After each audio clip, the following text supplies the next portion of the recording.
Sentiment, j'ai l'impression de présenter deux fiancés, deux tourtereaux, parce que leurs regards sont toujours émus l'un vers l'autre, et j'ai de la peine à imaginer qu'il y a, je ne sais pas, une vingtaine d'années à peu près, je devrais le savoir, ils étaient en Algérie et tous deux retranchés dans leur ego, dans leur opposition, dans ce que Roland vous dira tout à l'heure, une haine à l'égard de l'autre. Et là vraiment, on touche un des miracles quasi quotidiens, si on veut bien regarder autour de soi, des miracles du Seigneur dans nos vies.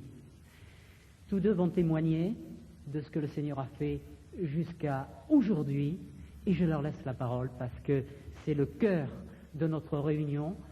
Je leur laisse la responsabilité jusqu'à la fin, jusqu'à l'appel qu'ils vont lancer pour que vous vous approchiez du Seigneur, ceux qui en ressentent leurs besoins, et je leur délègue toute l'autorité en la circonstance.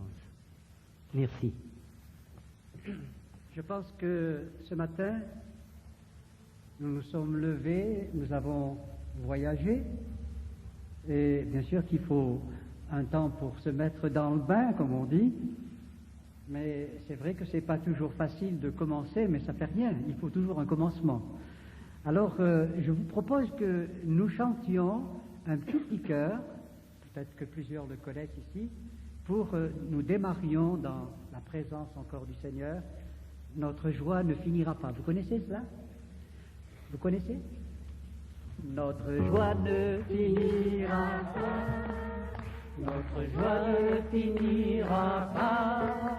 Notre joie ne finira pas. Elle est répandue dans notre cœur. Avec les gestes.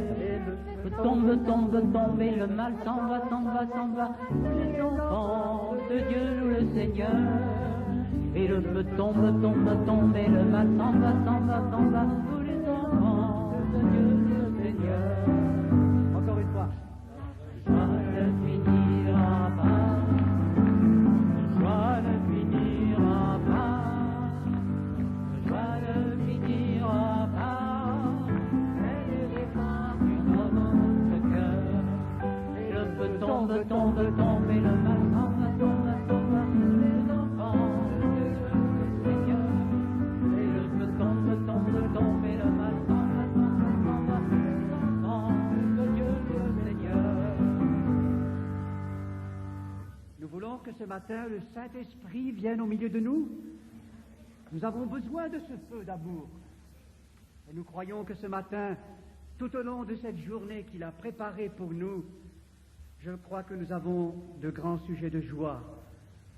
Toute la reconnaissance que nous pouvons accorder à un Dieu si grand, si merveilleux, qui a compassion de nous, qui a eu un regard d'amour sur nous.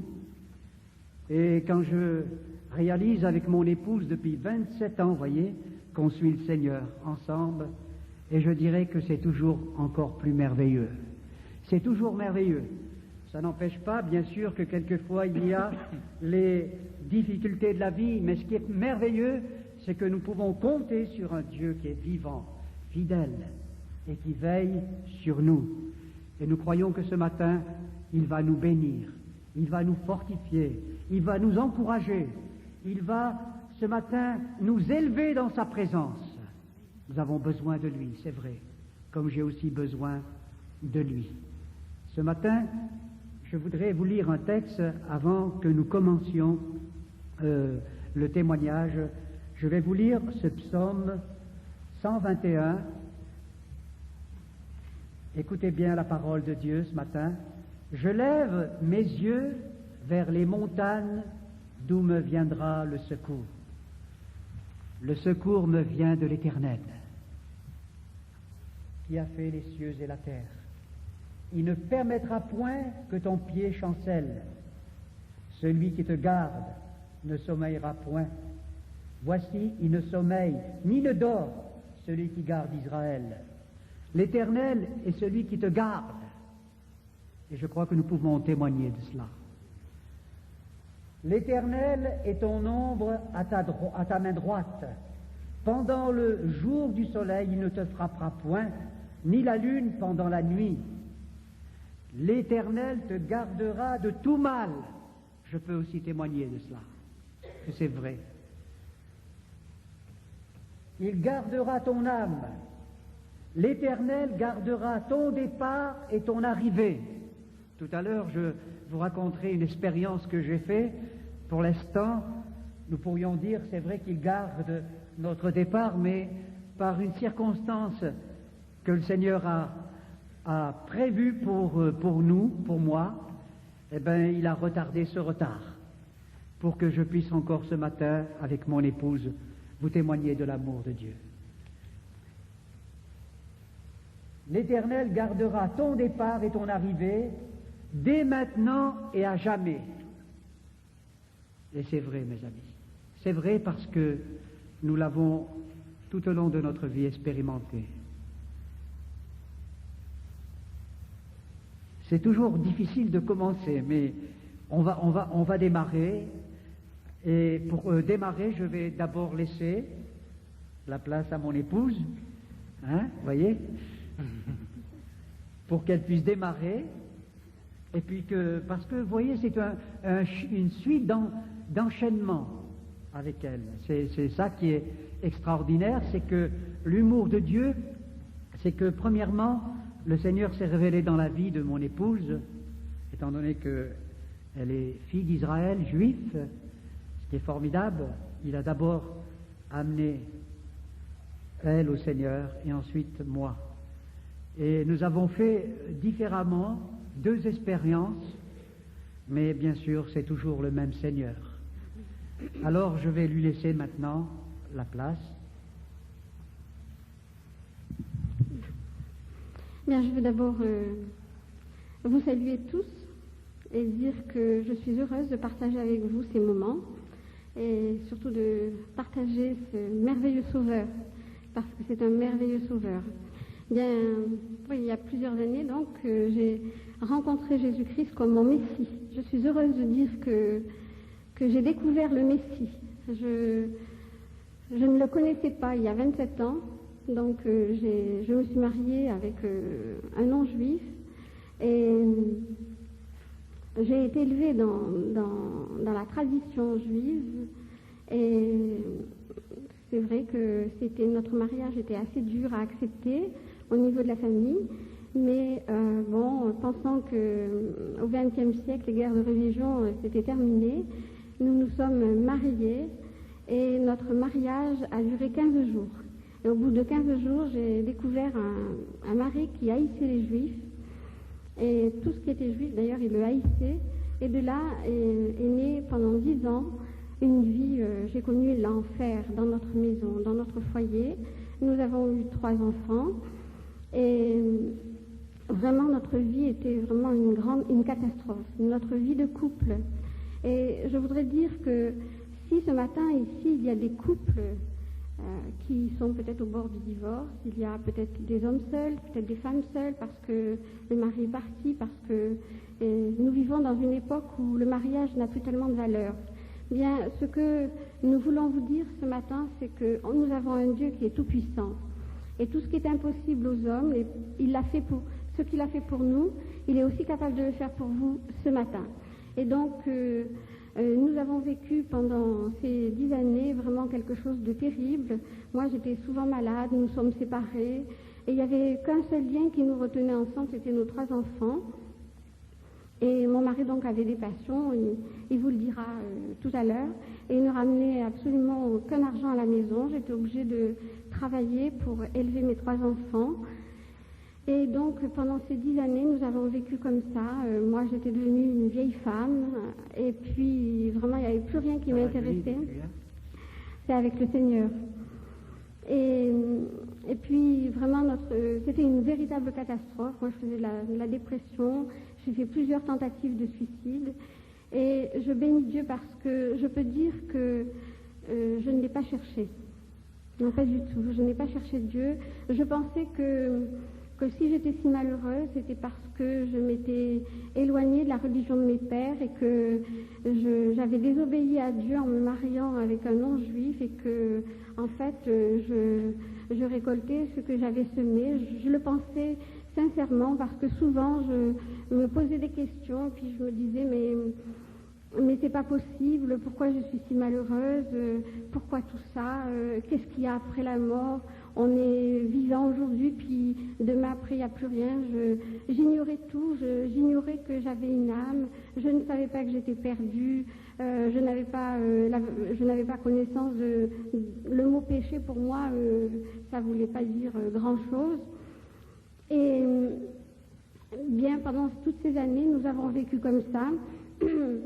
Et je suis reconnaissante au Seigneur de ce que, comme je le disais dimanche dernier quelque part, Dieu ne vient jamais trop tôt et il ne vient jamais trop tard.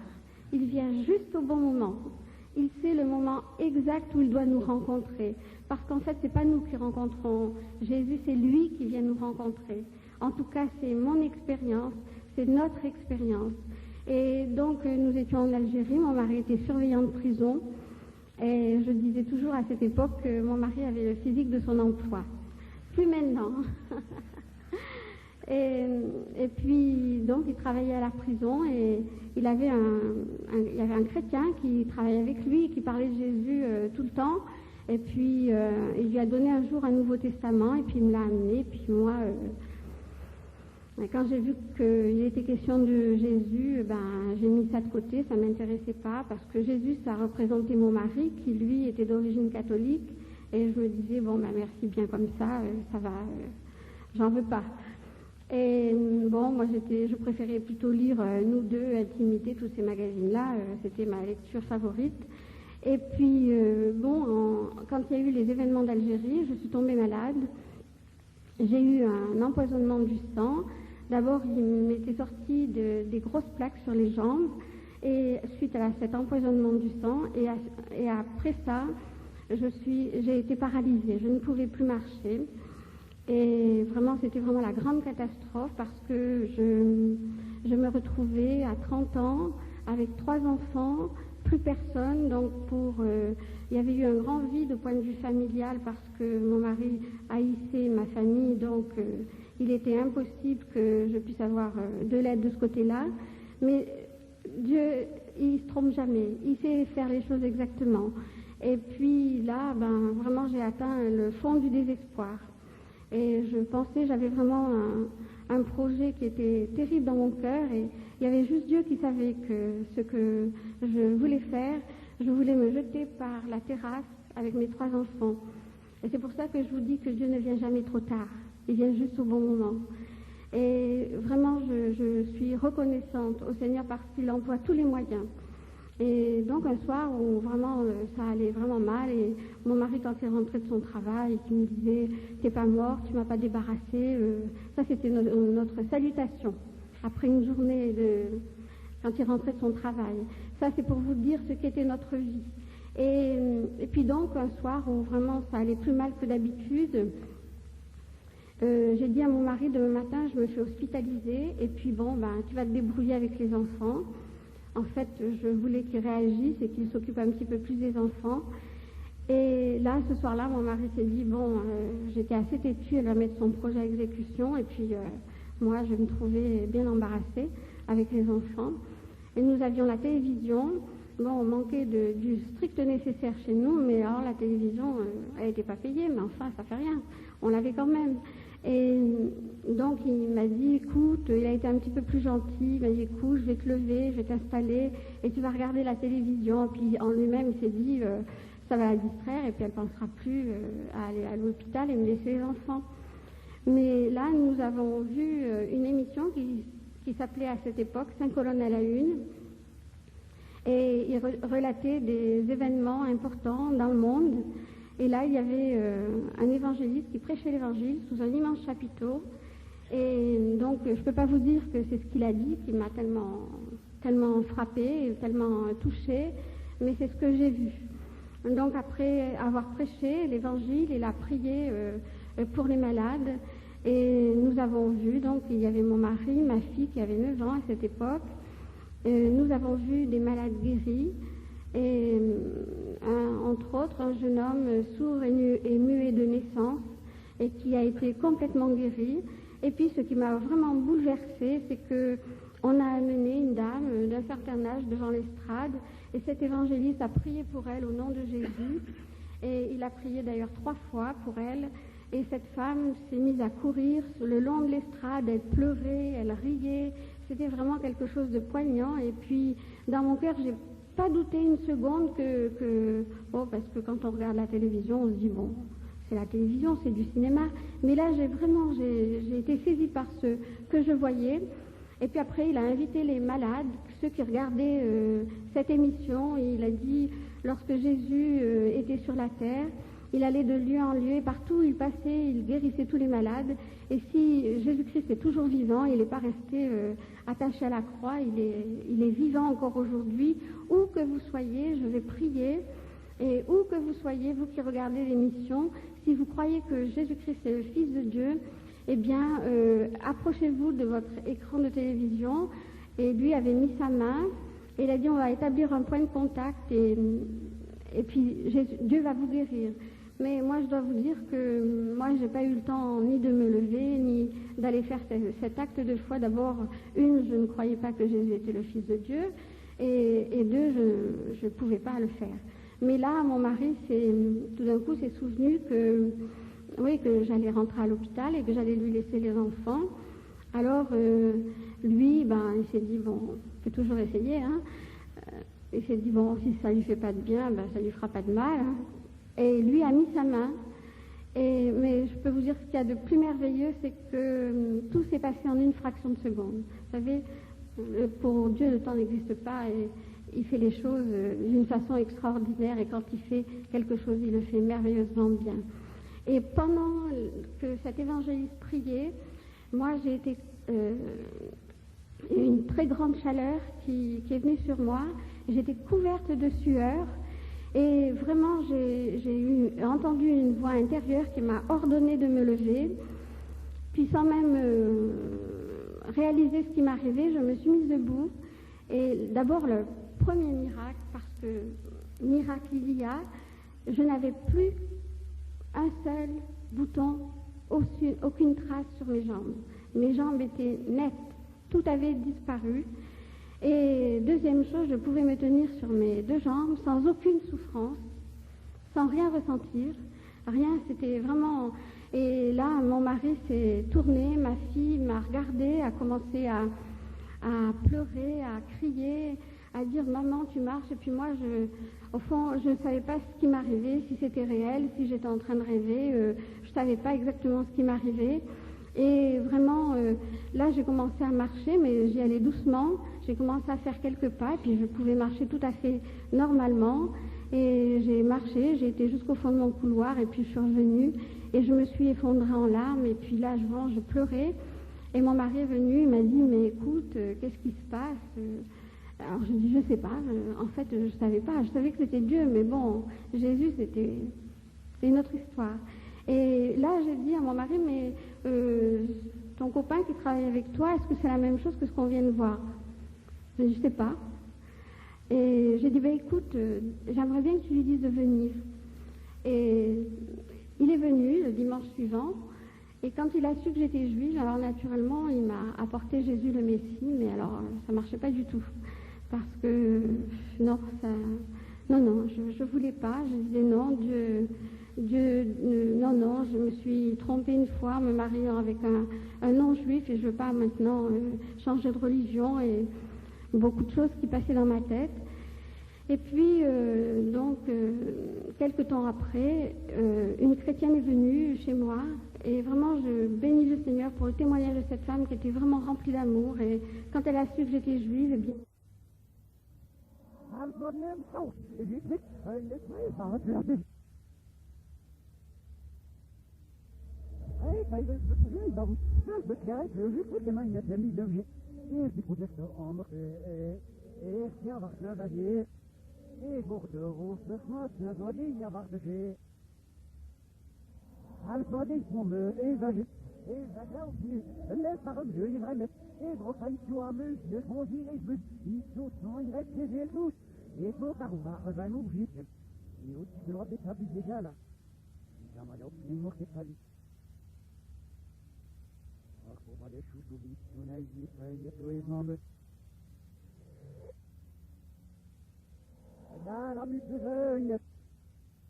Et vraiment, j'ai été très, très bouleversée par l'amour qu'il y avait dans ces réunions par tous les chrétiens. Mais j'avais un problème, mon problème c'était Jésus. Je n'arrivais pas, je ne voulais pas lire le Nouveau Testament. Et j'ai dit donc à cette chrétienne, j'ai dit écoutez, je voudrais que l'Ancien Testament me prouve que Jésus est vraiment le Messie, mais je n'ai pas les moyens de m'offrir une Bible entière. Et le lendemain, elle est venue, elle m'a porté une Bible et elle n'a pas trop insisté, elle a seulement dit eh bien, je vais prier pour vous. Et vraiment, pendant 3 jours, j'ai essayé de lire l'Ancien Testament, naturellement, mais c'était vraiment un livre fermé, je ne comprenais rien du tout. Et j'avais des luttes terribles, il y avait des moments où j'étais transportée de joie, je disais ces gens sont dans la vérité, c'est vrai, et je savais que c'était Dieu qui m'avait guéri, ça il n'y avait aucun doute. Mais Jésus, c'était dur, c'était très difficile, il fallait que je rejette tout ce que j'avais reçu depuis mon enfance. Et au bout du 3e jour, j'en avais tellement assez d'avoir toutes ces luttes, j'ai pris ma Bible, je me suis renfermée dans ma chambre, et pour la première fois de ma vie, je me suis mise à genoux, et là, vraiment, j'ai ouvert mon cœur à Dieu. J'ai vraiment dit à Dieu, je crois que ce livre, je savais que la Bible, c'était la parole de Dieu, j'avais des doutes sur le Nouveau Testament, mais je savais que la Bible, c'était la parole de Dieu, et j'ai dit à Dieu, si tu me prouves par l'Ancien Testament que vraiment Jésus est le Messie, que je ne dois pas en attendre un autre, que c'est lui qui est venu, eh bien, si tout ce que j'ai entendu, tout ce que ces gens m'ont dit est la vérité, eh bien, il faut que tu me le prouves maintenant, pas demain, pas après-demain, pas tout à l'heure, c'est maintenant. Et je ne veux pas d'intermédiaire, je veux que ça se passe entre toi et moi. Et vraiment, j'ai vraiment ouvert mon cœur à Dieu. Et là, je peux vous dire que c'est vrai que la parole de Dieu dit que pour les Juifs, quand on lit certains passages, il y a comme un voile qui nous empêche de comprendre. Et quand j'ai eu fini de prier, je peux vous dire que ce voile a été ôté. Et j'ai commencé, je suis tombée, pour moi, personnellement, je vous dirais que c'est la main de Dieu qui a feuilleté la Bible avec moi parce que je ne la connaissais pas. Et je découvrais qu'il était question de Jésus dans beaucoup de passages. Et naturellement, j'ai atterri à Ésaïe 53.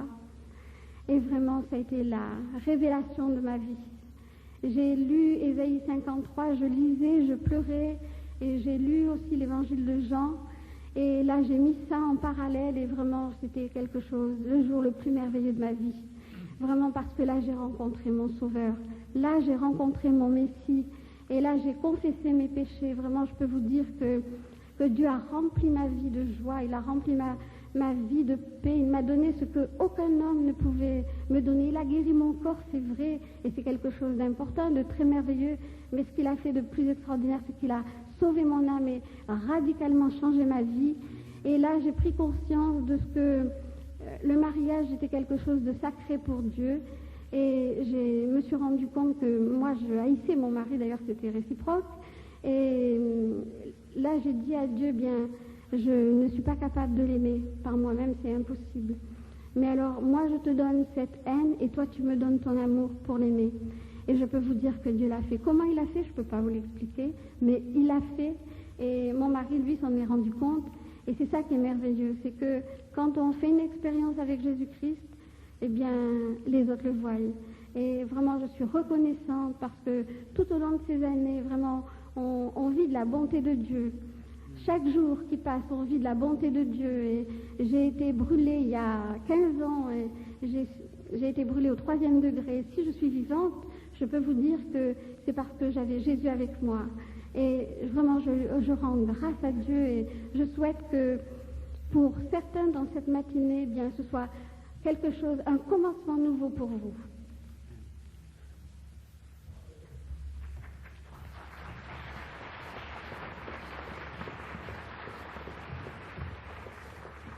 Bien sûr, elle pourrait encore vous raconter beaucoup d'expériences, mais je pense qu'il faut que nous soyons centrés sur ce qui est l'essentiel ce matin, parce que c'est très important, parce que c'est vrai que Dieu est merveilleux.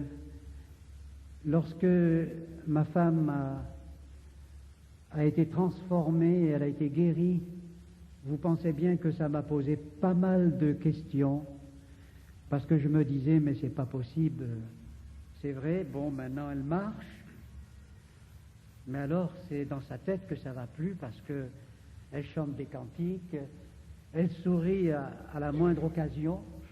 Je me disais, mais c'est pas possible, mais qu'est-ce qui lui est arrivé? J'avais vraiment aucune idée de ce que pouvait faire vraiment cette œuvre-là à travers de l'amour de Jésus qui pouvait rentrer dans une vie, transformer une vie, révolutionner une vie. Et je me posais des tas de questions. Et lorsque j'allais à mon travail, j'étais toujours livré à moi-même parce que, étant donné que, comme ma femme vous l'a dit, j'avais une passion, le jeu. J'ai perdu beaucoup d'argent au champ de course, poker, à la roulette. Je perdais tout ce que je gagnais, pratiquement, partait dans le jeu. Et alors c'était un engrenage terrible parce que à la maison, nous étions misérables et puis je ne trouvais pas de solution parce que dans le fond, j'avais dans ma pensée que j'allais m'en sortir, que j'allais gagner un grand coup puis que j'allais m'en sortir, mais en fin de compte, c'était toujours un engrenage. Et c'était terrible de vivre cette vie que nous avons menée pendant ces 10 années.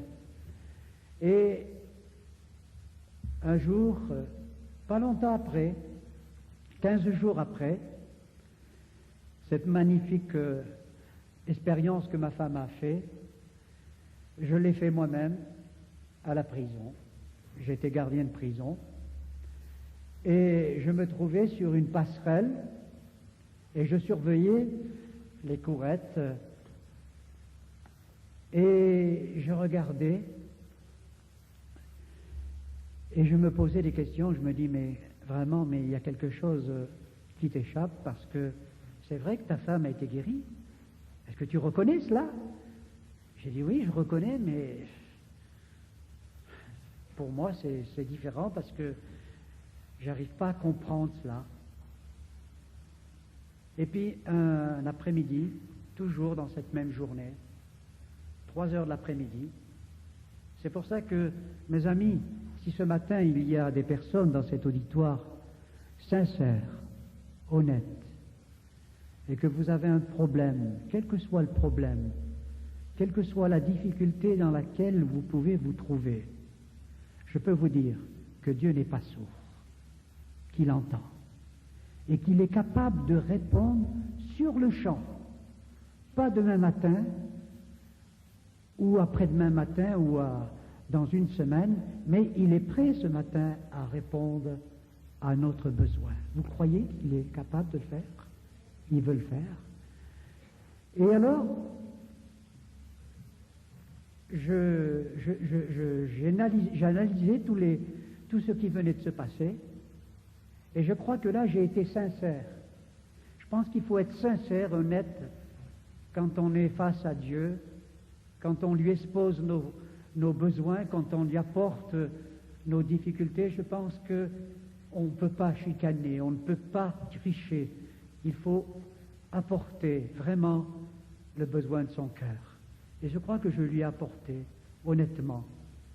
Et là, j'ai levé mes regards vers le ciel et j'ai dit, mon Dieu, je ne vous connais pas. Je ne sais pas qui vous êtes exactement. On m'a toujours dit qu'il y avait un Dieu, c'est vrai. J'ai toujours entendu parler de Jésus-Christ, mais que Dieu puisse faire quelque chose pour moi, cela me paraissait impossible, parce que j'étais dans une situation terrible, plein de dettes. À ce moment-là, il y a 27 ans, j'avais un demi-million de dettes. Et je payais les créanciers d'un côté, et j'essayais de jongler avec toutes ces dettes que j'avais. Et là, je me suis adressé à Dieu et j'ai dit, Dieu, si tu existes, si c'est vrai que tu as guéri ma femme, voyez, des fois on peut voir le miracle et puis ne pas le croire. pourtant, j'ai vécu le miracle, j'ai vu ma femme se lever de la chaise, je l'ai vue, j'ai vu qu'elle a été entièrement guérie. Et pour ça, et pourtant, je n'ai pas saisi cette réalité que je pouvais aussi, moi, recevoir quelque chose. Mais ce jour-là, à la prison, j'ai levé les regards vers le Seigneur et j'ai dit, mon Dieu, moi je ne vous connais pas, mais si vous pouvez faire quelque chose pour moi, faites-le. Et au moment où j'ai dit ça, je me rappelle comme si c'était aujourd'hui encore. Tout d'un coup, comme si que le ciel s'est éclairé et comme une projection d'une présence lumineuse m'a saisi. Et je ne pouvais plus bouger. J'étais là avec ma mitraillette et je ne pouvais plus bouger parce que cette présence m'a saisi. Et je regardais comme cela et tout d'un coup cette présence s'approchait. Combien je désire ce matin que cette présence aussi s'approche de vous. Pas la présence d'une religion, pas la présence d'une chose qui serait humaine, mais quelque chose de surnaturel. Parce qu'en fin de compte, Jésus-Christ, il est venu pour cela. Il est venu pour sauver tous les hommes. De quelles conditions que nous sommes, de là où nous sommes, Dieu est capable de venir dans notre vie, de nous changer, de nous apporter une dimension nouvelle, peut apporter en nous une révolution merveilleuse, c'est-à-dire l'amour, nous apporter la joie, la paix, le pardon. C'est ce qui est le plus important. Et là, cette présence était si forte qu'à un moment donné, je n'ai pas pu résister. Je me suis retrouvé littéralement par terre. Et la présence de Dieu était sur moi, et Dieu me parlait. Et il me montrait exactement ce qui était ma vie. Et je vous assure qu'elle n'était pas belle. Et je pleurais. Je pleurais. Je pleurais parce que vraiment c'était terrible de voir comment Dieu voyait au travers de ma vie ce que j'étais. Et je demandais pardon. Et fur et à mesure que je demandais pardon, c'était des fardeaux qui se dégageaient de moi. Et Dieu me montrait encore ça, il me montrait ça. Mais je dis, c'est moi ça? Et Dieu me disait, oui, c'est toi, c'est toi. C'était le film de ma vie. Et je demandais pardon. Et fur et à mesure que je demandais pardon, je me sentais complètement dégagé. Et au bout d'un moment, je me suis relevé.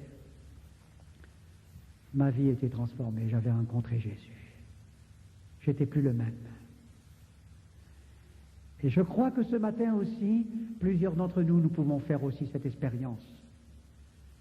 Vous êtes rentrés peut-être avec des problèmes, avec des difficultés, peut-être vous avez du mal à croire que Dieu est capable de venir près de vous. Tout simplement, si ce matin vous êtes sincère, il est capable de t'étonner, il est capable de te montrer ce qu'il veut faire pour toi. Et quand je me suis relevé, j'avais des ailes, parce que je me sentais léger, comme je me sens encore léger aujourd'hui. Alors j'aurais voulu parler à tout le monde, mais je me trouvais tout seul sur ce mur de la prison. Alors évidemment, à partir de ce moment-là, je n'ai pas cessé de parler à Dieu. Je disais qu'il était merveilleux, qu'il était beau, qu'il était extraordinaire, qu'il n'y en avait pas un comme lui, qu'il n'y en avait pas d'autre comme lui. C'était merveilleux d'avoir rencontré un Dieu si merveilleux, si grand. Et alors, quand je suis sorti de mon travail, avant d'aller voir mon épouse, parce que peut-être elle ne l'a pas eu le temps de vous le dire, mais vous savez, de temps en temps, nous nous battions. Mais maintenant, c'est fini. Hein. C'est fini, ça. C'est le passé. Et puis alors, j'étais au marché. Et puis j'ai été acheter un beau bouquet de roses. C'est pour ça, les petits maris, de temps en temps, achetez des fleurs à vos femmes, ça leur fait plaisir. Et puis alors, je suis arrivé à la maison avec ce bouquet de roses. J'ai monté tous les escaliers parce que nous habitions tout à fait au-dessus de la terrasse, au dernier étage. Je me revois encore aujourd'hui en montant à toute vitesse sur ces escaliers. Je tape à la porte, je tends mon bouquet de roses, et ma femme, elle ouvre la porte, toujours avec son sourire, comme elle sourit encore aujourd'hui. Vous voyez? Et puis je lui dis, ah, il faut que je te dise quelque chose. J'ai rencontré Jésus. Et elle me dit, c'est pas la peine que tu me le dis, ça se voit. Et c'est vrai, mes amis, quand Jésus rentre dans une vie, ça se voit. Pourquoi? Parce que nous ne rentrons pas dans un système. On n'adhère pas à quelque chose, mais on rencontre Jésus-Christ. C'est ça qui est merveilleux, le rencontrer. Et toute la journée a été une journée magnifique, d'échange. Alors, je lui demandais pardon. Elle me dit, mais je te pardonne. C'était une journée merveilleuse. On a prié ensemble. Et puis le lendemain, nous avons été dans une réunion. Moi, je ne connaissais pas les chrétiens. Je n'avais jamais lu la parole de Dieu, ni rien du tout. Et j'étais dans cette réunion. Et puis normalement, bon, quand vous allez dans une réunion pour la première fois, en principe, vous n'essayez pas de vous mettre au premier rang. Vous allez tout à fait au fond. Mais moi, j'ai fait le contraire. Dès le premier jour que je suis rentré dans une réunion, je me suis mis au premier rang. Et quand le pasteur a fini son message, et qu'il a dit maintenant, nous allons prier. Savez-vous qui c'est qui a prié le premier? C'est moi. J'ai prié le premier. Et puis moi, j'avais jamais lu les évangiles. Et je crois que, mes amis, nous rentrons dans ces temps de la fin où un réveil spirituel est en train de mûrir parce que je crois qu'on est trop compliqué, nous cherchons trop des complications, mais je crois que quand le réveil vient, mes amis, on ne se posera plus de questions. On ne cherchera plus de savoir quelle église à laquelle nous appartenons, à quel mouvement nous appartenons. Le Seigneur est tout-puissant parce que Dieu veut sauver les hommes de cette génération. Je loue le Seigneur pour ceux qui connaissent, qui sont branchés là-dessus. J'ai été baptisé du Saint-Esprit sans avoir jamais lu l'Évangile. Et pendant 12 jours exactement à la maison, ma femme, elle se demandait, mais comment il fait? La journée, j'allais travailler, et le soir, je louais mon Seigneur. Pendant 12 jours, jour et nuit. Elle me dit, tu n'es pas fatigué? Non, au contraire, je semble forme. Alors, le travail maintenant a commencé parce que, bon, maintenant tu es sauvé, c'est bien, mais maintenant il faut aussi que tu t'occupes des autres. Et je crois que le témoignage, mes amis, appartient à personne. Le témoignage appartient à personne. C'est le témoignage que nous vivons, que nous avons vécu, que nous pouvons apporter, non pas quelque chose qui appartient à personne. Et je vois cet homme à nouveau, ce gardien de prison qui était près de la retraite et qui avait l'habitude de boire ses 3 litrons le matin et 3 litrons le soir, et qui était à quelques jours de la retraite. Et puis je passais dans l'allée, après avoir fait cette expérience, je le rencontre, et puis je me dis en moi-même, c'est pas possible. Seigneur, tu vois, tu connais cet homme. Seigneur, c'est pas possible. Aujourd'hui, il faut qu'il passe à la casserole.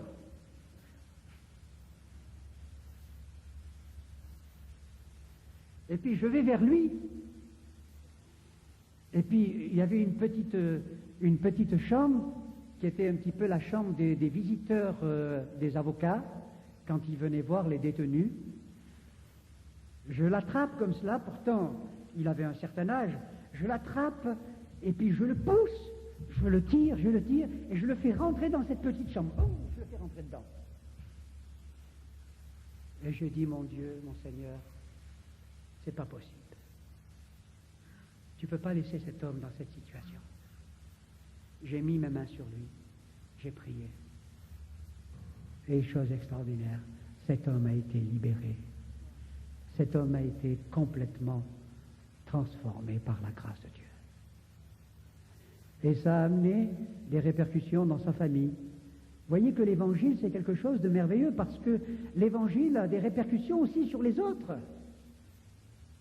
Sans cela, on ne serait pas là en train de témoigner. Si nous savons qu'il n'y a pas aucun écho, s'il n'y a pas une suite, alors ça ne serait pas la peine de témoigner. Mais c'est merveilleux parce que ça fait 27 ans que nous témoignons de Jésus-Christ. Et nous pouvons dire merci Seigneur parce qu'il y a des âmes qui se rajoutent, il y a des âmes qui viennent des ténèbres à la lumière, qui rentrent dans la gloire de Dieu.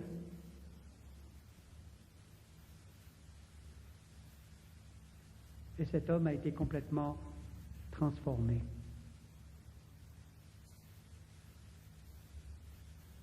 Et pendant toutes ces années, ça a été cela, dans mon travail. Nous étions 2 gardiens, et quand on a dû quitter l'Algérie, en 62, nous étions 5 gardiens convertis.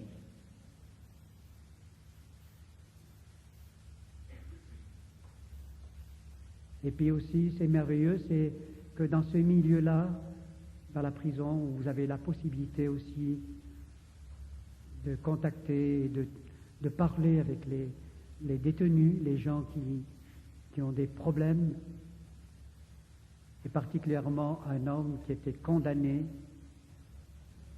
et qui a reçu l'évangile de Jésus-Christ, et qui aujourd'hui parle à la radio et témoigne de Jésus-Christ. Alors c'est merveilleux parce que ça fait cela il y a 20 ans et ça continue. Oui, mes amis, Dieu est tout-puissant. Il est celui qui transforme les vies, qui peut apporter cet après-midi, ce matin, vraiment une transformation dans notre vie. Si nous désirons au fond de notre cœur vraiment voir la gloire de Dieu, mes amis, elle est près de nous, elle est là ce matin. Tout prêt à nous accueillir tels que nous sommes.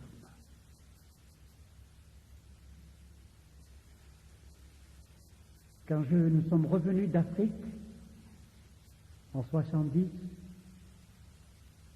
je suis content parce que il y a une personne très chère qui est là, ici, c'est notre ancien directeur qui est là, qui a été aussi un homme de Dieu, qui est toujours un homme de Dieu, et qui nous a beaucoup encouragés. Il est là, je voudrais le saluer. Que Dieu le bénisse dans son ministère, continue encore. Il nous a beaucoup encouragés de ces expériences qu'il a vécues en Afrique, et chaque fois qu'il nous racontait toutes ces expériences, nous étions vraiment travaillés dans notre cœur.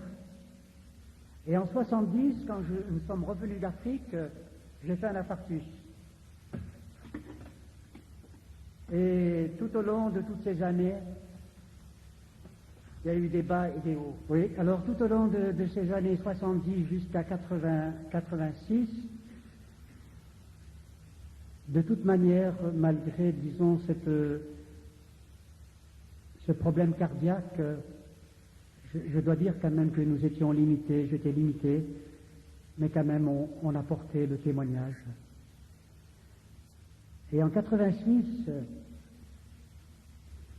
il y a eu une aggravation de mon cas. Et je me suis trouvé devant la décision, c'était la seule, une transplantation cardiaque. Alors c'est pas toujours évident, croyez-moi, de prendre la décision. Mais Dieu avait fait des promesses, il avait dit qu'il permettait que je vive encore pour pouvoir encore témoigner de lui. J'ai toujours cru pendant toutes ces années.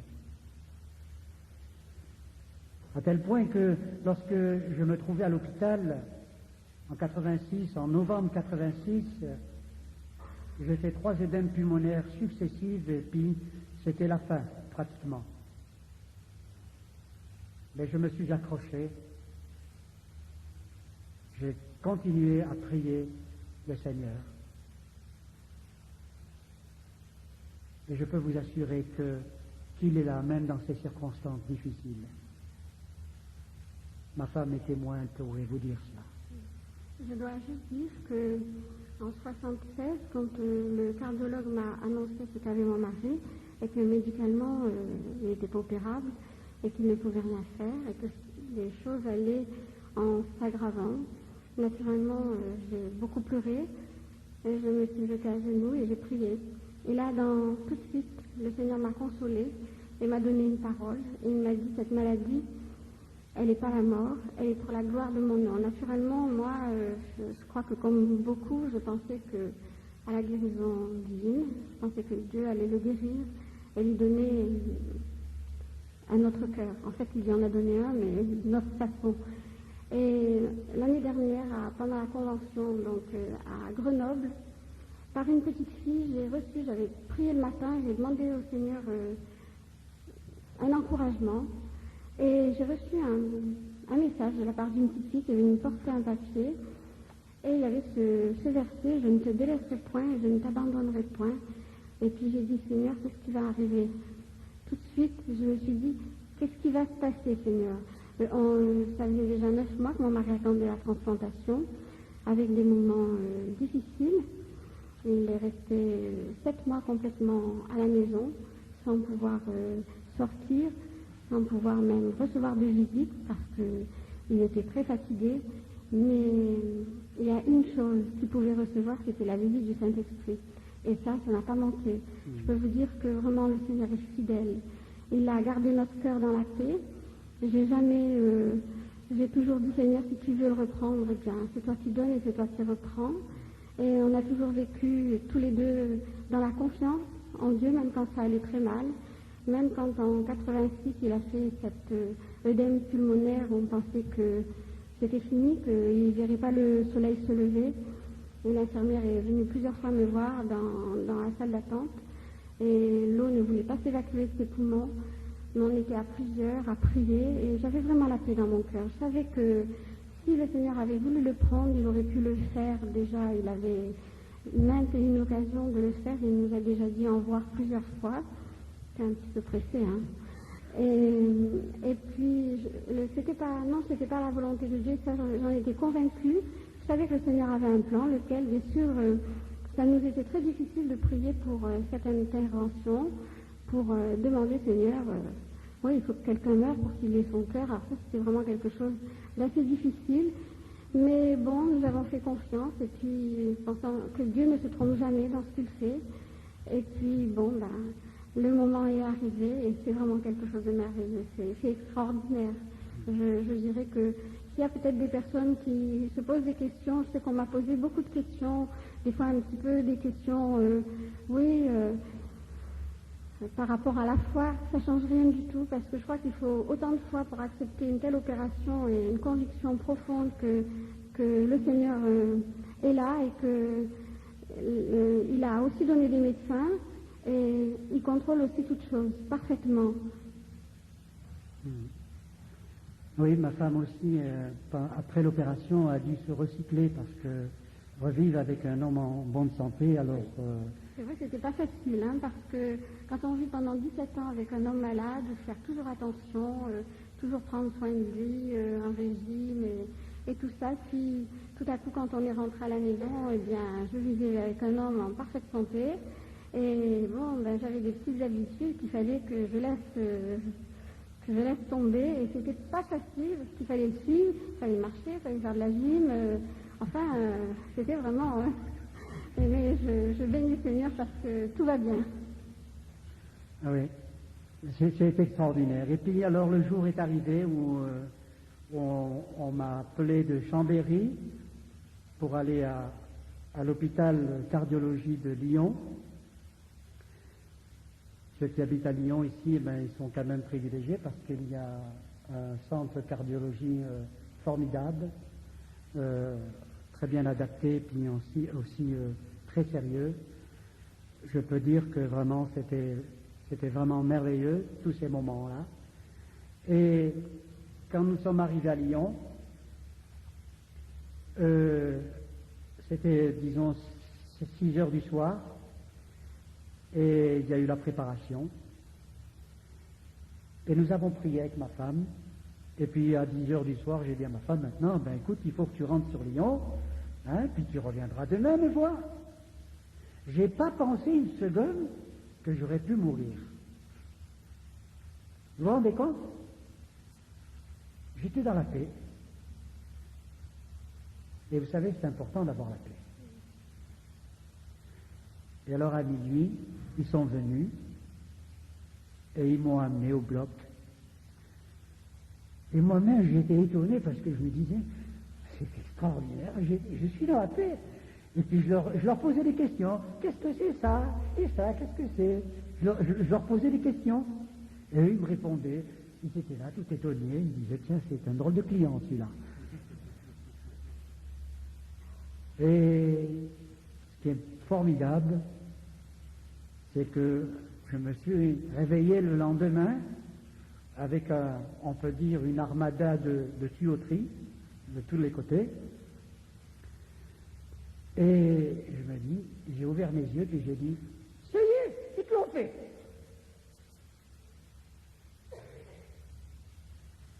J'étais tellement heureux parce que j'ai dit, Seigneur, tu me donnes encore du service. Et c'est vrai qu'il m'a accordé encore de vivre pour lui. Je suis reconnaissant pour ça. Jamais je ne pourrais, disons, oublier cela parce que c'est vrai que Dieu me donne encore, il m'a donné un sursis. Et quand ma femme est venue l'après-midi pour venir me voir, elle ne pouvait pas venir me voir, mais elle était à travers une vitre. Je ne pouvais pas lui parler parce que j'étais rempli de tuyauterie. Mais alors, j'ai tourné mes regards vers elle comme ça. Je crois que je lui ai fait un clin d'œil aussi. Et puis j'ai levé mon pouce, j'ai fait, c'est bon, ça marche. Et vous savez, pour les médecins, ils sont tous étonnés. Parce que ça fait maintenant 6 mois et 3 jours que j'ai été transplanté et j'ai subi aucun problème. C'est-à-dire, il n'y a aucun problème. Dès le premier jour où j'ai été opéré, Dieu m'a relevé, Dieu m'a fortifié, et je vis ça. Des fois, même ma femme, elle me dit, il faudrait quand même que tu fasses un effort pour témoigner dans ce domaine-là, parce que c'est vrai que j'aurais tendance à oublier que j'ai vécu cela. Je crois que je me rappelle plus de la vésicule, de l'opération de la vésicule, que l'opération de ma transplantation. Tellement que j'ai vécu ça merveilleusement. Je dois dire que son opération n'a duré que 3h20, alors que normalement c'est entre 5 et 6 heures, parce qu'ils n'ont rencontré aucune difficulté lors de l'opération. Et le lendemain, quand j'ai vu mon mari, il était tellement beau, c'était extraordinaire, que j'ai essayé de chercher le chirurgien pendant 2 jours parce que j'avais du mal à croire qu'il avait vraiment été transplanté. Je pensais qu'on avait ouvert et refermé. sans rien lui faire parce que, je m'attendais à le voir quand même assez fatigué, mais pas du tout. Et vraiment, c'est vraiment merveilleux. Et je remercie le Seigneur, nous remercions le Seigneur pour ce temps de grâce, parce que c'est encore un temps de grâce qu'il accorde et nous sommes aussi très reconnaissants à tout le service médical, les médecins, les chirurgiens, qui sont des gens très dévoués et je crois qu'il ne faut aussi pas les oublier. Dieu peut guérir tout seul, il est grand pour le faire et il peut aussi permettre qu'on passe dans les mains des chirurgiens. Et je crois qu'il ne faut aussi pas être obstiné et accepter ce que Dieu nous met devant nous, tout simplement. Je peux vous dire qu'il n'a pas changé, hein. C'est toujours le même. Parce qu'il y a beaucoup de chrétiens qui se posent des questions en disant mais monsieur Yvette, est-ce qu'il est toujours chrétien? Il est toujours chrétien, il n'y a pas de problème. On lui a mis le cœur d'un autre, c'est vrai, mais ça c'est pas notre problème. On l'a réglé une fois pour toutes avant de dire oui. Et puis c'est toujours le même, hein. Il n'a pas changé. La barque, elle est toujours la même. Ah oui, ça c'est formidable parce que bon, on vous change le cœur, mais vous savez, moi j'ai été transplanté il y a 27 ans, spirituellement. Alors ça, personne ne peut me l'enlever, ça. Parce que c'est quelque chose qui est en moi. C'est vrai qu'on peut rentrer dans la gloire de Dieu avec une jambe en moins ou avec une béquille de bois, hein, mais c'est pas ça le plus important. Le plus important, mes amis, c'est notre âme. C'est notre relation entre moi et Dieu. Et c'est ça qui est important. C'est de pouvoir toujours avoir ce contact avec Dieu. D'avoir cette communion avec Dieu. C'est vrai qu'il m'a accordé une seconde vie terrestre pour un temps, à tel point que même les professeurs, lorsqu'ils sont venus tout autour de mon lit et qu'ils m'ont dit, Monsieur Vivès, vous pouvez recevoir maintenant. Et ils m'ont dit, je pense que vous êtes motivé. J'ai dit, oui, alors je suis motivé parce que je veux vivre, parce que je veux encore annoncer l'Évangile, je veux encore témoigner de Jésus-Christ. Alors il y a eu un grand éclat de rire, mais qu'importe. Mais ce qui est le plus important, c'est qu'aujourd'hui, je puisse être là ce matin pour vous dire que Dieu est merveilleux, il est formidable. Vous croyez qu'il est formidable? Oui. Parce que ce qui est formidable, c'est que depuis aussi que j'ai été opéré, mes rhumatismes sont partis, j'ai plus mal au bras, j'ai plus froid, je revis une vie normale. Alors je ne sais pas pour combien de temps, je ne sais pas si je dois dire pour 25 ans encore engagé, je ne sais pas. Mais en tout cas, une chose, Dieu sait, une chose, c'est qu'il m'a donné encore un temps pour vivre, pour lui. Je ne veux pas vivre pour moi-même, je veux vivre pour lui. Mon temps, notre temps est compté pour lui, pour Jésus-Christ.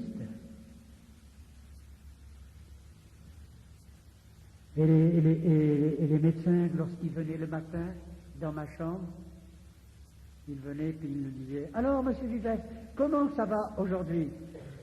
Je ne savais que leur dire pendant 2 mois, je peux le dire parce qu'il n'y a rien de caché, je peux le dire. Je leur disais, chaque jour, je leur disais, c'est formidable, c'est merveilleux, c'est extraordinaire. Alors ils sortaient de la chambre, ils disaient, oh, avec monsieur Vivès, il n'y a pas de problème, avec lui, tout va bien. Et je crois que c'est vrai quand on est dans la main du Seigneur. Quand on est dans la main du Seigneur, mes amis, on n'a rien à craindre. Je crois que nous pouvons vraiment nous confier dans le Dieu d'amour, ce Dieu de grâce. S'il m'a sauvé il y a 27 ans, mes amis, il a pris soin et il prend soin encore, jusqu'encore aujourd'hui, et il veut le faire pour vous aussi, mes amis. Non seulement il n'est pas simplement le Dieu d'une journée, le Dieu simplement d'une convention, mais il est le Dieu ce matin, il est le Seigneur qui peut remplir ta vie, et jusque pour l'éternité, il veut le faire. Ce matin, il veut le faire. Je voudrais maintenant vous lire encore un autre verset de la parole de Dieu qui est très fort sur mon cœur ce matin. Et je pense que quand Jésus, après avoir passé dans le désert pendant ces 40 jours et ces 40 nuits, et qu'il est revenu, il y a eu ces paroles extraordinaires que le livre d'Ésaïe nous rappelle 700 ans avant la venue de Jésus avait été déjà prophétisée, déjà ce si beau passage que nous retrouvons dans l'évangile de Luc où il est dit « L'Esprit du Seigneur est sur moi, parce qu'il m'a oint pour annoncer une bonne nouvelle aux pauvres. » Et je crois qu'aujourd'hui, dans le monde dans lequel nous vivons, mes amis, l'Évangile, c'est une puissance de Dieu. L'Évangile n'a pas changé. C'est toujours le même message, la même gloire, la même bénédiction, la même joie, la même paix. Dieu veut le faire encore ce matin pour nous.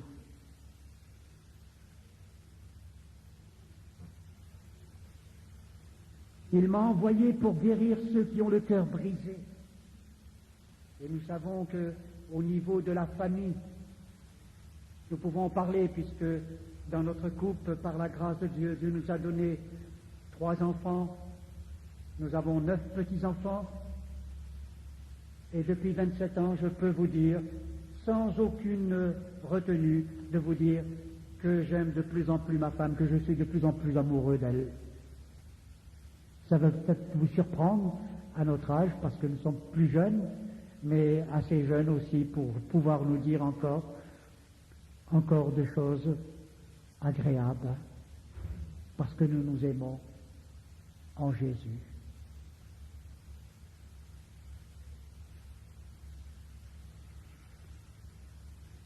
Oui, mes amis, il y a tellement peut-être aussi de foyers qui sont brisés,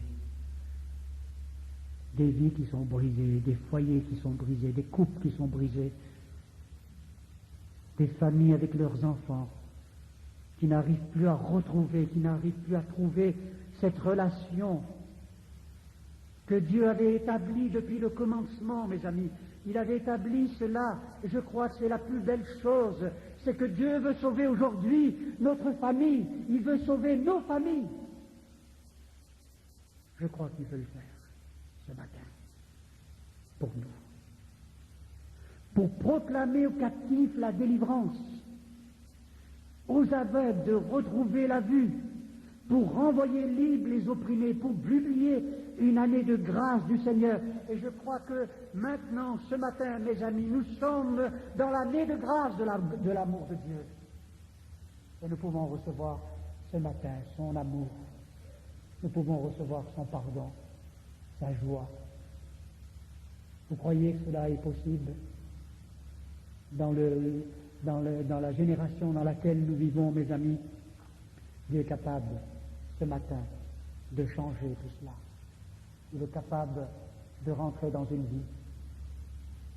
Mais peut-être qu'il y aura quelques-uns qui vont s'accrocher à leur fauteuil en disant « Ah, mais ce matin, c'est pas le moment, certainement, de me lever et d'aller dire, voilà, tel est mon besoin. »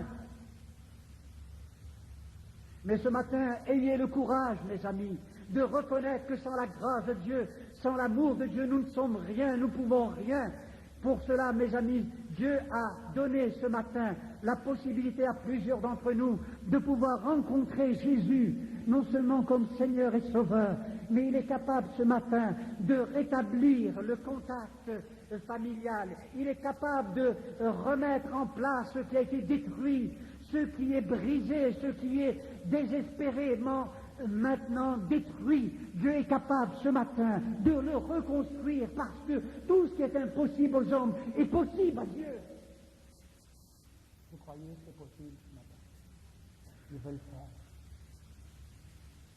Il veut le faire. Moi je le crois. C'est vrai que lorsque nous étions en Algérie il y a 27 ans, on n'avait pas besoin de dire aux gens « Est-ce que tu veux rencontrer Jésus ?»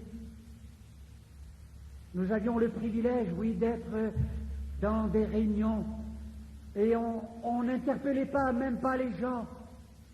Les gens, lorsqu'ils rentraient dans la salle de réunion, beaucoup étaient convaincus de péché. Beaucoup venaient au pied de la croix de Jésus, ils venaient et ils donnaient leur vie à Jésus-Christ. Seigneur, donne-nous ce réveil spirituel. Voilà pourquoi Dieu a aussi suscité les hommes d'affaires du plein évangile, un moyen aussi pour annoncer l'évangile. Tous les moyens sont bons. Dieu a 1000 manières, 1000 façons de nous atteindre. Et je lui rends grâce de ce qu'il n'est pas limité. Nous sommes quelquefois limités, mais Dieu n'est pas limité. Dieu est bon dans sa grâce et dans sa bonté. Il est merveilleux. Il est extraordinaire. Alors, mes amis, comme disait un serviteur de Dieu, il n'y a pas longtemps, qui disait, maintenant, détachez vos ceintures. Ça y est, nous avons atterri. Il y a un moment où il faut s'attacher les ceintures, c'est vrai. Mais ce matin, je vous dis, détachez vos ceintures et faites le pas décisif. Vous ne le regretterez pas, mes amis, parce que non seulement Dieu veut combler ta vie, mais il va te donner une dimension que tu ne peux pas imaginer. Elle aura des portées éternelles. Elle apportera dans ta vie, elle apportera dans ton entourage, dans ton travail, dans ton entreprise, là où tu te trouveras. Dieu va t'utiliser, Dieu va t'employer pour être un témoin de Jésus-Christ. Oh mon Dieu, mes affaires ne marchent pas. Il y a une solution pour toi, mon ami, ce matin. Si même tu es en faillite, ce matin, crie vers Dieu et Dieu entendra ta prière.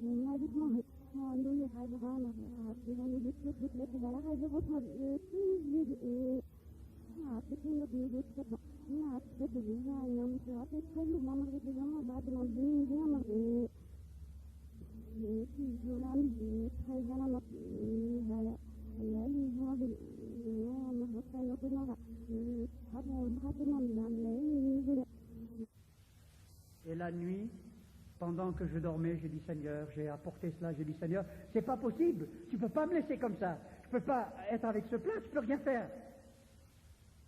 Interviens. Et dans la nuit, le Seigneur me dit cela. Enlève ton plat, c'est guéri.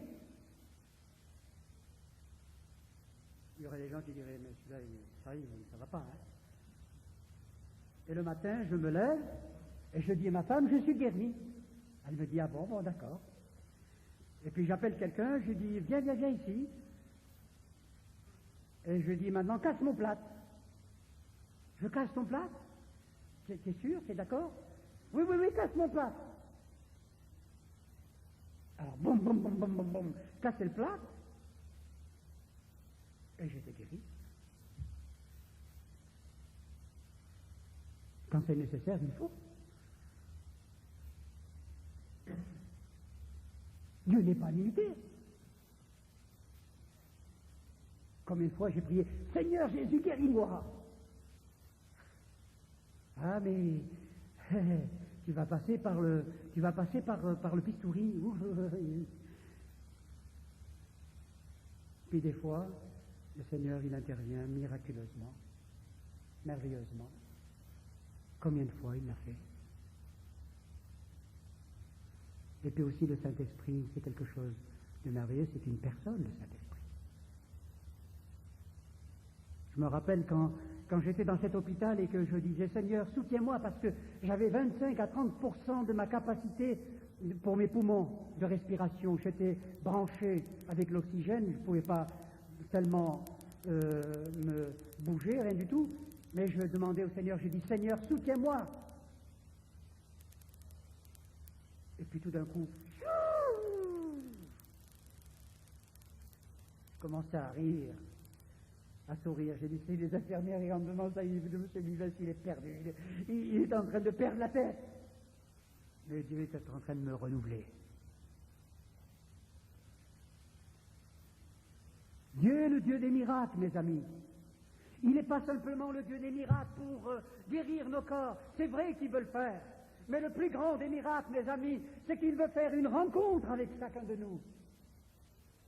Il veut nous rencontrer parce que nous sommes de sa race.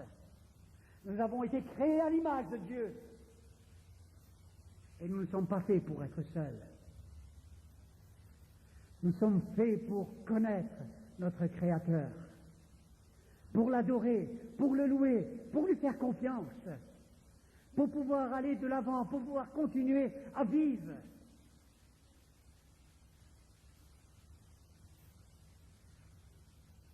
Oui, mes amis, Jésus a été oint, et ce matin, sans prétention, je crois que Dieu aussi m'a oint pour vous annoncer aussi cette bonne nouvelle. Et je crois par la foi ce matin, dans la prière que nous allons ensemble adresser à notre Dieu, je crois à son intervention divine ce matin. Je crois que ce matin, il est capable de transformer des vies. Il est capable de toucher des corps. Il est capable de vous établir à nouveau.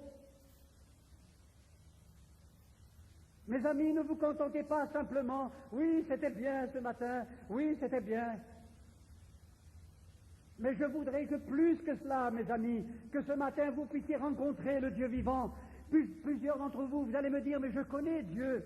Peut-être je ne le connais pas d'une façon réelle, puissante, d'une façon si près qu'il est capable de venir dans ta vie. Il est capable de toucher toutes les fibres de ta vie, les entrailles de ta vie. Il est capable ce matin de te donner quelque chose que tu n'as pas prévu. Y aurait-il quelque chose d'étonnant de la part de l'Éternel? Non. Il est capable de donner ce matin à chacun de nous ce dont nous avons besoin. Nous voulons vous donner ce matin l'occasion de venir à Jésus-Christ. Jésus-Christ, le Fils de Dieu. Jésus, celui qui est mort à la croix. Il n'y a pas d'autre chemin. Il y a un seul chemin, c'est Jésus-Christ. Peut-être que vous avez une notion de Dieu, peut-être que vous connaissez quelque chose de Dieu, mais c'est peut-être quelque chose que vous connaissez avec votre intelligence, ou peut-être avec vos sentiments. Mais ce que Jésus est beaucoup plus que l'intelligence et que les sentiments. Jésus-Christ est une personne vivante qui veut venir, comme le dit l'Évangile, il veut souper avec vous. Et le souper, c'est une intimité. Et je crois que ce matin, s'il y a des personnes ici qui n'ont encore pas rencontré Jésus de cette manière-là, vous l'avez peut-être même prié, mais vous ne connaissez pas Jésus comme Sauveur, comme Seigneur. Son sang n'a peut-être pas de signification pour vous. Et pourtant, il a versé son sang sur le bois du calvaire. Et sans l'effusion du sang, il n'y a pas de possibilité d'être pardonné. Et dans ce temps où nous vivons, nous voulons tout à nouveau remettre la croix en valeur. La croix de Christ, il n'est pas resté à la croix, mais il a donné sa vie pour moi, pour chacun de nous et pour vous aussi. Et ce matin, il vous attend.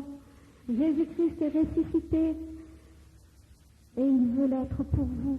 Il veut être une personne vivante dans votre vie personnelle. Il veut être une personne vivante dans votre foyer, dans votre couple. Il veut devenir la réalité de votre vie. C'est Jésus-Christ.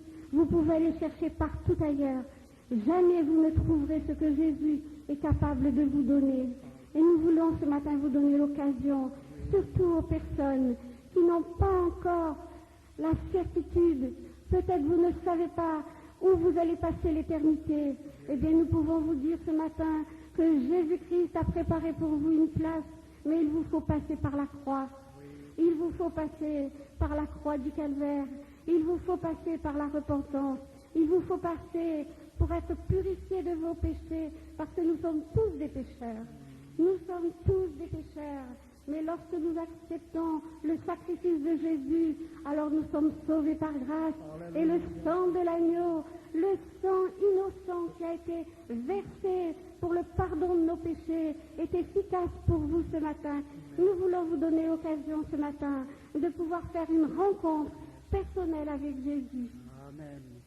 Maintenant, mes amis, pour ceux qui ont fait cette expérience avec Jésus-Christ, j'aimerais vous demander, mes amis, de vous associer avec moi, avec nous, dans la prière. Parce que vous savez très bien qu'une âme est précieuse aux yeux de Dieu. Et je vais m'adresser maintenant, ce matin, à ceux, pour 3 catégories de personnes. Ceux qui, ce matin, ne connaissent pas Jésus-Christ, qui veulent faire une rencontre avec Jésus-Christ. Nous n'aurions pas le temps, bien sûr, parce que nous ne voulons pas déborder sur le leur, mais nous voulons faire une prière collective. Mais je vais vous demander quelque chose qui va peut-être vous coûter. Je vais demander à ceux qui ne connaissent pas Jésus-Christ, ceux qui n'ont jamais fait une rencontre avec Jésus-Christ, puissent s'approcher maintenant devant. Et la deuxième catégorie, s'il y a parmi nous des gens qui ont des problèmes de santé, qui sont malades dans leur corps, qui sont fatigués, vous pouvez aussi vous approcher. Jésus peut aussi vous guérir, vous toucher. Et je crois que dans cette journée, tout au long de cette journée, nous allons entendre parler, nous allons entendre les bonnes nouvelles que Jésus aura fait au milieu de nous. Et une troisième catégorie aussi de personnes aussi qui ont des problèmes de famille, qui auraient besoin aussi de l'intervention de Dieu. Dieu aussi veut vous toucher. Et pourquoi pas aussi, pour englober tout cela, des personnes aussi qui voudraient recevoir une grâce de Dieu, puissent recevoir aussi la puissance du Saint-Esprit, parce que Dieu veut aussi répandre son esprit sur son peuple. Alors ce matin, je vous invite à venir ici, devant, de venir vers Dieu, non pas vers nous, mais de venir vers Jésus-Christ. Et nous allons prier avec vous, avec tous nos bien-aimés qui sont là, tous nos frères qui sont là. Nous allons prier ensemble, nous allons faire une prière collective. Et nous croyons que Dieu va intervenir. Nous croyons que Dieu va exaucer nos prières. Alors, s'il y en a qui veulent maintenant s'approcher, faites-le. On ne va pas vous demander, parce que ça serait trop long, de vous demander quel est ton problème, tout cela. Mais venez, Dieu connaît le problème. Dieu vous demande de venir maintenant. Il vous invite à venir pour recevoir sa bénédiction. De venir. Nous vous invitons à le faire maintenant. Venez. Nous ne voulons pas toucher vos cordes sentimentales, mais nous voulons que ce soit le Saint-Esprit. Saint-Esprit. C'est le Saint-Esprit qui vous invite. Seigneur Jésus, ce soit toi qui appelles, Seigneur, maintenant. Et ceux qui ne sont pas concernés par ces 3 appels, je vous demande, mes amis, de prier pour que le Saint-Esprit agisse, pour que le Seigneur soit glorifié, que ce matin, aucune gloire ne soit attribuée à un homme, que la gloire soit attribuée à Dieu. Approchez-vous, mes amis, approchez-vous par là. Approchez.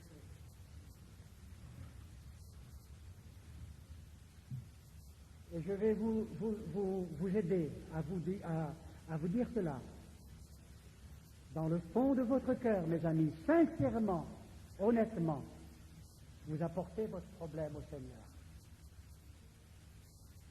Vous l'apportez. Mais soyez honnêtes avec lui. Et c'est une question de couple, de foyer, des problèmes familiaux. Dieu n'est pas limité. Il est capable de rétablir la situation. Je le crois. C'est...